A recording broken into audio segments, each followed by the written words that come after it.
Electrical circuits, जो हमारे घरों के सर्किट्स हैं, we call it domestic electric circuit. हमारे घर के जो इलेक्ट्रिकल सर्किट्स होते हैं हम उन्हें बोलते हैं domestic electric circuits. There is a dicey situation, like we need to place series combination in our houses or parallel. So there is a dicey situation, and the conclusion is that the parallel combination is quite good in comparison to series combination. So there can be a question in examination, and the question must be there of 3 marks, which directly been asked that why the domestic electric circuit in your houses is in the parallel combinations. So you have to answer like that. Listen very carefully. We have 2 types of combination over there, series and parallel. Let's talk about the disadvantage of series and the advantages of parallel. The first one is, first point in the series combination is like that कि आपने अपने बहुत सारे appliances को घर में series में लगा दिया, तो अगर आपके घर में एक अप्लायंस काम करना बंद कर दे, for example you have to place the appliances like that, ये सारे आपके अप्लायंसेस हैं, अगर कोई एक अप्लायंस काम करना बंद कर देगा तो आगे के अपने आप स्टॉप हो जाएंगे। बट पैरेलल कॉम्बिनेशन में ऐसा नहीं होता कि अगर एक अप्लायंस ने काम करना बंद किया पर बाकी के अप्लायंस नॉर्मली वर्क करते रहेंगे। हमें ऐसा ही कॉम्बिनेशन चाहिए। क्या आपको ये चाहिए कि मान लो आपके घर में एक कमरे का फैन बंद हुआ तो उसके आगे के सारे कमरे के फैन अपने आप बंद हो जाएंगे? तो बहुत मुश्किल आ जाएगी, फिर तो इलेक्ट्रिशियन को बुला के फटाफट ठीक कराना पड़ेगा।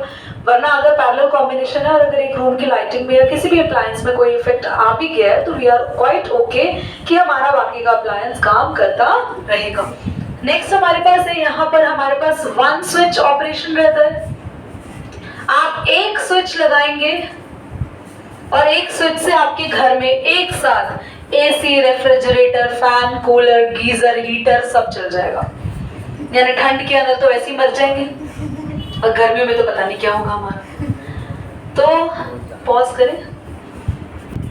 सीरीज में बिजली का बिल जाता है, सीरीज में बिजली का बिल ज्यादा है, उसकी प्रॉब्लम है। मतलब अप्लायंस अगर बिजली का बिल नहीं आता तो ये सारे अप्लायंस चलाते, मतलब ठंडी में एसी वेसी सब चला के बैठे रहते, बिजली के बिल की चिंता है, मतलब इन्हें और किसी चीज की चिंता ही नहीं है।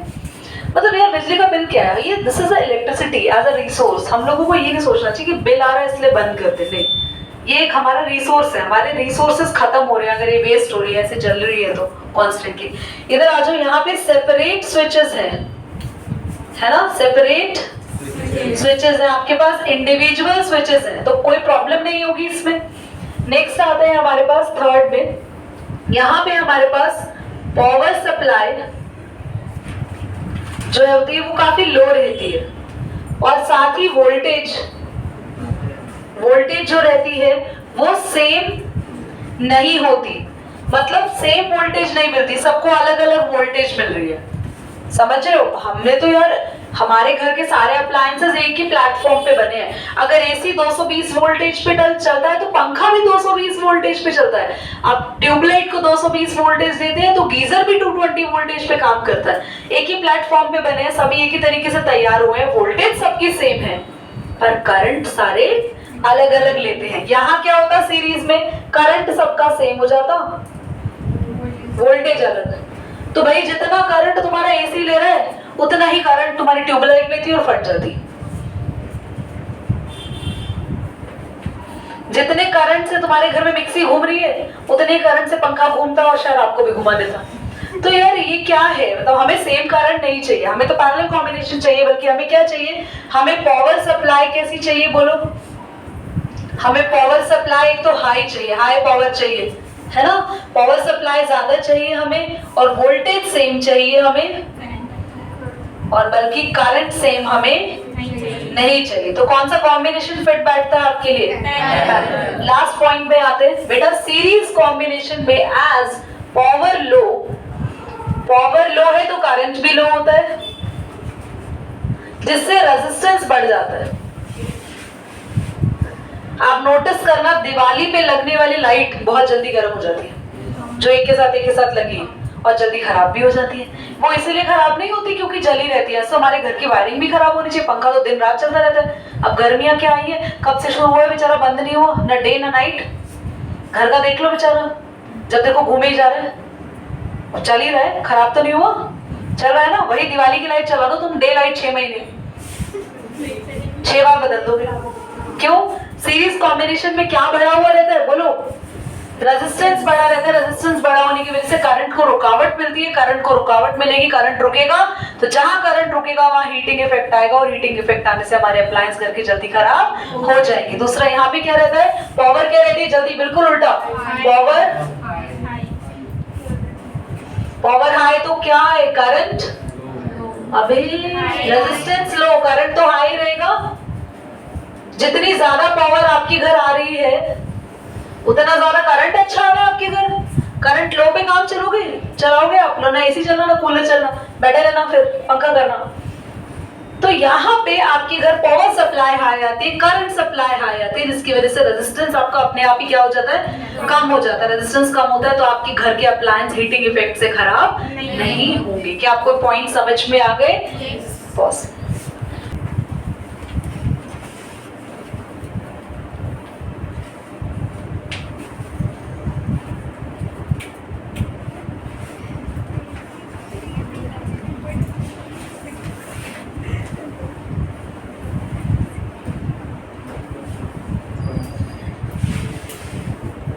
आप जल्दी से इसको साथ साथ नोट कर लेंगे।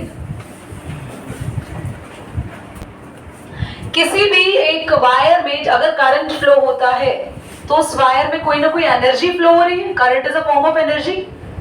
करंट एनर्जी है, प्रूव करने के लिए कभी करंट लगा आपको? हाँ, कभी करंट लगा है तो बहुत ही एक अलग सा लगता है कि बॉडी में कोई एनर्जी आ गई हो, ट्रांसफर हो गई हो, और एकदम से तो बहुत मजा आता है। It's being very different feeling. और वो डिपेंड करता है कि तुम्हें कितना तेज करंट लगा है कभी। तो करंट एक एनर्जी है, तो किसी भी वायर में अगर कोई एनर्जी फ्लो हो रही है तो उसकी कोई ना कोई पावर होती है। हर एनर्जी की पावर है। आप कहते हैं ना यार मेरे अंदर पावर खत्म हो चुकी है, बिल्कुल एनर्जी नहीं है मेरे अंदर, मैं अभी कोई काम नहीं कर सकता। तो ऐसे ही करंट जो फ्लो होता है, तो करंट का फ्लो होना दैट मींस करंट क्या कर रहा है, work.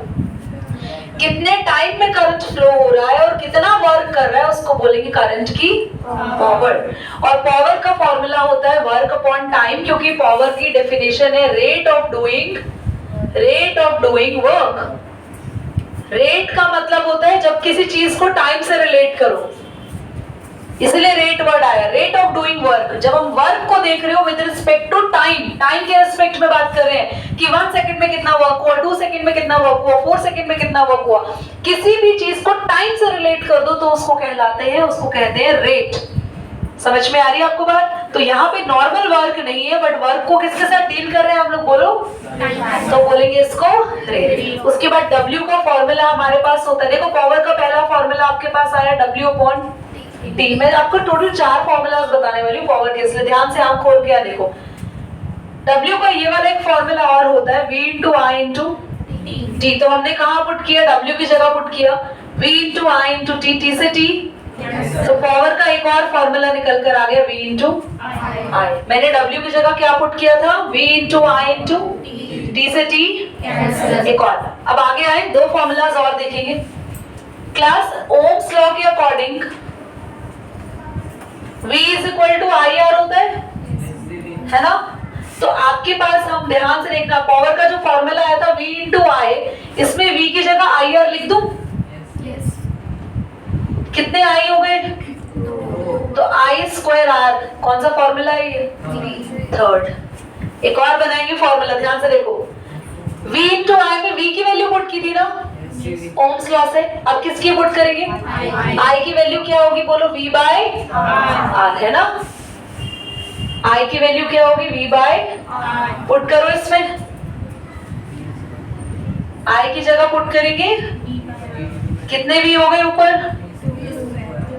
This is the formula number 4। एक बार चारों फॉर्मूला में क्विक बता रही हूँ मैंने कैसे बनाए, फिर हम स्टॉप करके ह्यूमन का टेस्ट लेंगे। पावर का फॉर्मूला है work upon time, W upon T. Work को लिख सकते हैं V into I into T, value put करी T से T, पावर आया V इंटू आई। सेकेंड फॉर्मूला पहला फॉर्मूला है वर्क अपॉन टाइम, वर्क की जगह क्या रखा, v into I into T, T से टी कैंसिल, सेकेंड फॉर्मूला आ गया। सेकेंड फॉर्मूला में मैं v और i की जगह वैल्यू पुट करूंगी बाय, मैंने v की जगह रखना है आई आर, कितने आए हो गए 2, मेरा थर्ड फॉर्मूला बन गया आई स्क्वायर आर।